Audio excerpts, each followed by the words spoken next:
তারা শপথ নিয়েছে সংবিধান সংস্কার পরিষদের সদস্য হিসেবে। কোথায় আছে সংবিধান সংস্কার পরিষদের সদস্য হিসেবে শপথ নিতে পারবে?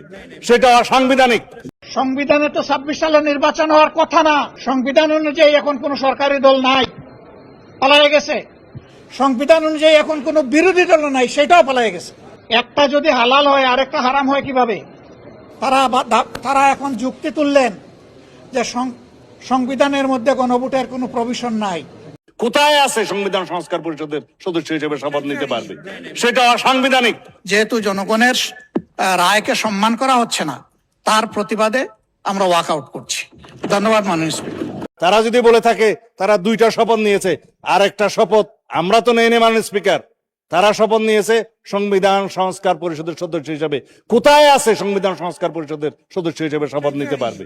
সেটা অসাংবিধানিক। এটা উপদেষ্টা পরিষদে সিদ্ধান্ত হয়েছিল, আইন উপদেষ্টা নথিতে পাশ করেছে এবং সেই নোটিশটা নির্বাচন কমিশনে পাঠিয়েছে। সর্বৈব সেগুলো ভয়েড অ্যাব ইনিশিও প্রথম দিন থেকেই। এবং সেই আর্টিকেল 148 অনুসারে, তফসিল তৃতীয় অনুসারে সেখানে যে একটা ফর্ম ব্লু পেপারে ছাপিয়ে দেওয়া হলো যে সংসদ সদস্যগণ আবার আরেকটি শপথ নেবেন সংবিধান সংস্কার পরিষদের সদস্য হিসাবে, সেটা ফুল নাল এন্ড ভয়েড। এটা কোনো আনকনস্টিটিউশনাল, সে কোথাও নাই। এবং তার উপর ভিত্তি করে তিনি যে বক্তব্য দিলেন, গণভোটের গণরায় অনুসারে আমরা গণভোটকে সম্মান দিতে চাই। অবশ্যই গণভোটের গণরায়কে যদি সম্মান দিতে হয়, এই সংবিধানকে সংশোধন করতে হবে। এবং তারপরে যদি সবাই মিলে রাজি হয় যে সংবিধান সংস্কার পরিষদ গঠন হবে, তখন যে সংবিধান সংস্কার পরিষদের সদস্য হিসেবে শপথ নিতে পারবে, তখন সেটা হবে। এখন তো সেটা হয়নি মাননীয় স্পিকার। সংবিধানে তো 26 সালে নির্বাচন হওয়ার কথা না, সেটা 29 সালে গিয়ার কথা। এটাও সংবিধানে ছিল না। জনগণের উইল হচ্ছে সুপ্রিম ল। জনগণ চেয়েছে, এই জন্য ফ্যাসিস্ট সরকারকে জনগণ বিদায় দিয়েছে, কোনো সংবিধানের আলোকে বিদায় নেয়নি। সেই সরকার বিদায় নেওয়ার পরে জনগণের অভিপ্রায়ে একটা সরকার গঠন হয়েছিল এবং সেই সরকারের জারি করা আদেশের আলোকেই গণভোট এবং সংসদ নির্বাচন অনুষ্ঠিত হয়েছে। এখন গুস্ত হালাল আর জুল হারাম। একটা যদি হালাল হয় আরেকটা হারাম হয় কিভাবে? তারা এখনো বলছেন এটা সংবিধানে নাই। তাহলে সংবিধানে এই সরকারেরও প্রভিশন নাই এখন যেটা গঠন হয়েছে। সংবিধান অনুযায়ী এখন কোনো সরকারি দল নাই, পালায়ে গেছে। সংবিধান অনুযায়ী এখন কোনো বিরোধী দল নাই, সেটাও পালায়ে গেছে। আপনি সংসদ মানবেন, সরকার মানবেন, জনগণের অভিপ্রায়ের এক অংশ মানবেন, আরেক অংশ মানবেন না। গণভোটকে অস্বীকার করবেন, বলবেন 51% মানুষ আমাদেরকে ভোট দিয়েছে, তো 68.6% মানুষ যে গণভোটে হা বলেছে। আসসালামু আলাইকুম রহমতুল্লাহ। সুপ্রিয় দর্শক, গতকালকেও এই গণভোটের রায় নিয়ে সংসদ থেকে ওয়াক আউট করেছেন বিরোধী দলীয় নেতা ডাক্তার শফিকুর রহমান এবং তার সাথে বিরোধী দলের যতগুলো এমপিরা ছিলেন তারা সবাই বের হয়ে চলে এসেছে। আপনারা ভিডিওর শুরুতে শুনলেন যে গণভোট এটা মানে সংবিধানের কত কি আছে সব কিছু সালাউদ্দিন সাহেব বুঝে দিচ্ছে, আর বিরোধী দল নেতা ডাক্তার শফিকুর রহমান এগুলো বোঝে না। তাকে নতুন করে আপনি শিখাচ্ছেন যে সংবিধানে কি আছে না আছে, সেটাও ডাক্তার শফিকুর রহমান বলে দিয়েছে যে সংবিধান অনুযায়ী তো এটা নির্বাচনও হওয়ার কথা নয়, সংবিধান অনুযায়ী আমরা বিরোধী দলীয় নয়। তো তাহলে আপনারা গণভোট মানবেন না, তাহলে নির্বাচনের দিনে গণভোটের যে নাটকটা সাজানো হলো, এত হাজার হাজার কোটি টাকা খরচ করে আরেকটা ভোট দেওয়ার কি দরকার ছিল? শুধু একটা ব্যালটের ভোট দিলেই হতো, প্রতীকের ভোট দিলেই হতো। তাহলে গণভোটের আয়োজন কেন করালেন?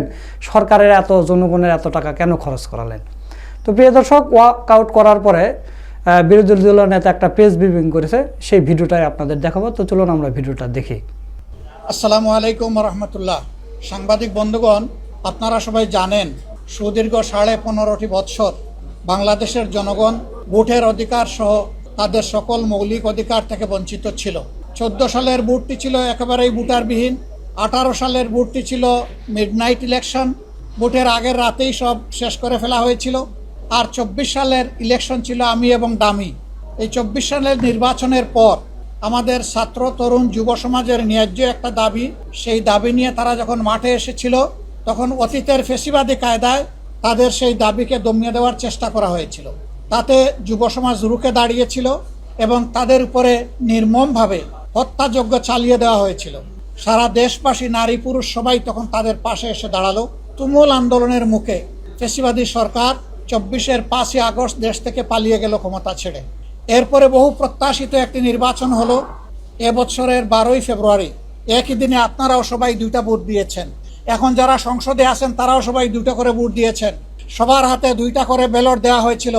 কোথাও থেকে একটা রিপোর্ট আসে নাই যে ব্যালট যখন 2টা হাতে দেওয়া হয়েছে তখন বলেছে না আমি একটা নেব আর একটা নেব না। এখন যারা সরকারি দলে আছেন তারাও নিয়েছেন, আমরাও নিয়েছি, সাধারণ জনগণও নিয়েছে। সরকারি দলের নেতা, মাননীয় প্রধানমন্ত্রী, সংসদ নেতা, তিনিও জনগণকে বলেছেন আপনারা গণভোটে হা বলুন।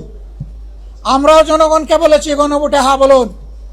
তারা ওয়াদা দিয়েছেন জনগণকে গণভোটে হা বিজয়ী হলে আমরা জনগণের রায় বাস্তবায়ন করব। এই হায়ের দাবি অনুযায়ী 2টা শপথ নেওয়ার কথা, একটা সংসদ সদস্যের শপথ আর একটা সংস্কার পরিষদ সদস্যের শপথ। আমরা বিরোধী দলীয় 77 জন আমরা যারা ছিলাম সবাই আমরা 2টো শপথ নিয়েছি, কিন্তু সরকারি দল তারা এই শপথ একটা নিয়েছেন আর একটা নেন নাই। তারা শুধু সংসদ সদস্য হিসাবে শপথ নিয়েছেন। সেই বিষয়গুলো আগেই আমরা আপনাদের সামনে পরিষ্কার করেছি। জাতিকে দেওয়া ওয়াদা তারা এখন যুক্তি তুললেন সংবিধানের মধ্যে গণভোটের কোনো প্রভিশন নাই। সংবিধানের ভিতরে যদি গণভোটের প্রভিশন থেকে না থাকে তাইলে 26 সালেও কোনো নির্বাচন নাই। সংবিধানে তো 26 সালে নির্বাচন হওয়ার কথা না, সেটা 29 সালে গিয়ার কথা। এটাও সংবিধানে ছিল না। জনগণের উইল হচ্ছে সুপ্রিম ল। জনগণ চেয়েছে, এই জন্য ফ্যাসিস্ট সরকারকে জনগণ বিদায় দিয়েছে, কোনো সংবিধানের আলোকে বিদায় নেয়নি। সেই সরকার বিদায় নেওয়ার পরে জনগণের অভিপ্রায়ে একটা সরকার গঠন হয়েছিল এবং সেই সরকারের জারি করা নির্দেশের আদেশের আলোকেই গণভোট এবং সংসদ নির্বাচন অনুষ্ঠিত হয়েছে। এখন গুস্ত হালাল আর জুল হারাম। একটা যদি হালাল হয় আরেকটা হারাম হয় কিভাবে? তারা এখনো বলছেন এটা সংবিধানে নাই। তাহলে সংবিধানে এই সরকারেরও প্রভিশন নাই। এখন যেটা গঠন হয়েছে সংবিধান অনুযায়ী এখন কোনো সরকারি দল নাই, পালায়ে গেছে। সংবিধান অনুযায়ী এখন কোনো বিরোধী দল নাই, সেটাও পালায়ে গেছে। আপনি সংসদ মানবেন, সরকার মানবেন, জনগণের অভিপ্রায়ের এক অংশ মানবেন, আরেক অংশ মানবেন না। গণভোটকে অস্বীকার করবেন, বলবেন 51% মানুষ আমাদেরকে ভোট দিয়েছে। তো 68.6% মানুষ যে গণভোটে হা বলেছে, 51% বড় না ওইটা বড়? এই 51% তো বাস্তবায়ন হয়েছে। আমাদের অনেক রিজার্ভেশন থাকা সত্ত্বেও আমরা মেনে নিয়েছি, শান্তি শৃঙ্খলার স্বার্থে, গণতান্ত্রিক ধারা ফিরে আসুক সেই স্বার্থে। তাহলে বেশিরভাগ জনগণের অভিপ্রায়কে আমরা অস্বীকার করব কিভাবে? আমরা জনগণের সাথে বিশ্বাসঘাতকতা করতে চাই না। জনগণকে আমরা কথা দিয়েছি গণভোটের রায় বাস্তবায়নের জন্য সংসদের ভিতরে আমরা লড়ে যাচ্ছি। আপনারা দেখতে পাচ্ছেন আমরা লড়ে যাব এবং একই সাথে জনগণকে সাথে নিয়ে রাজপথে আমরা লড়ে যাব ইনশাআল্লাহ। এ দাবি বাস্তবায়ন না হওয়া পর্যন্ত আমাদের অবস্থান অপরিবর্তিত, আমাদের লড়াই চলবে এবং আমরা বিশ্বাস করি কখনো কোনো জনপদে জনগণের অভিপ্রায় বা রায় কখনো বৃথা যায় না। সেটাই শেষ পর্যন্ত বাস্তবায়িত হবে ইনশাআল্লাহ। বিজয় হবে বিরোধী দলের নয়, বিজয় হবে 18 কোটি মানুষের। যারা গণভোটের পক্ষে অবস্থান নিয়েছে বিজয় হবে তাদের। আমরা আবারও বলছি, এই জনগণের সাথে আমরা বিশ্বাসঘাতকতা করতে পারবো না। আমাদের অবস্থানে আমরা অনড়, অটল, অপরিবর্তিত লড়াই আমাদের চলবে ইনশাআল্লাহ। দেশ সরকারি দলেরও নয়, বিরোধী দলেরও নয়, এই দেশ 18 কোটি মানুষের। সুতরাং 18 কোটি মানুষের রায়, স্বার্থ, অধিকার উপেক্ষিত হবে আর বিরোধী দল বসে বসে সংসদের ভিতরে সমর্থন দেবে, সে বিরোধী দল আমরা নই। ভালো কিছু হলে অবশ্যই সমর্থন দেব, কিন্তু জনস্বার্থ বিঘ্নিত হলে অবশ্যই তার বিরুদ্ধে আমরা রুখে দাঁড়াবো। আজকের এই ওয়াকআউট তারই অংশ। আপনারা সাথে থাকবেন, আপনাদেরকে সাথে নিয়েই আমরা জনগণের এই রায় বাস্তবায়ন করব, এই দাবি আদায় করব ইনশাআল্লাহ। যেভাবে চলছে সেইভাবেই চলবে। যেভাবে এখন আপনারা আমাদের সাথে আছেন, জাতি আছে, ওইভাবে থাকবে। আপনাদের মনে থাকার কথা 94 সালে আমরা অনুরোধ করেছিলাম কেয়ারটেকার সরকার বাস্তবায়ন করার জন্য। তখনকার সরকার এটা আমলে নেয় নাই। আমরা আন্দোলন করেছি, সংসদের ভিতরে করেছি, বাইরে করেছি। শেষ পর্যন্ত ওই সরকার আরেকটা পার্লামেন্ট গঠন করে একটা মাত্র বিল পাশ করে বিদায় নিয়েছিল। সেই বিলটা ছিল কেয়ারটেকার সরকারের বিল। আমরা চাই না 5 বছর পরে সরকার এটা করুক। আমরা চাই সরকার তাদের দেওয়া ওয়াদায় ফিরে আসুক, জনগণকে সম্মান করুক, অবিলম্বে তা বাস্তবায়ন করুক। এবং জনগণ এখন যে একটা অস্বস্তির মধ্যে আছে, এইটা থেকে সরকারি দলের দায়িত্ব হচ্ছে জনগণকে অস্বস্তি থেকে মুক্তি দেওয়া। আমরা সেটাই তাদের কাছে চাই। ধন্যবাদ আপনাদেরকে। সবাই ভালো থাকবেন। আল্লাহ হাফেজ। বাংলাদেশ জিন্দাবাদ। আসসালামু আলাইকুম রহমতুল্লাহ।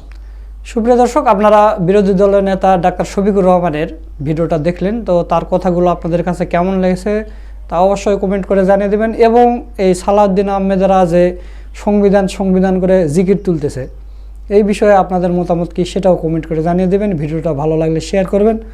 সকলকে ধন্যবাদ। আসসালামু আলাইকুম ওয়া রাহমাতুল্লাহ।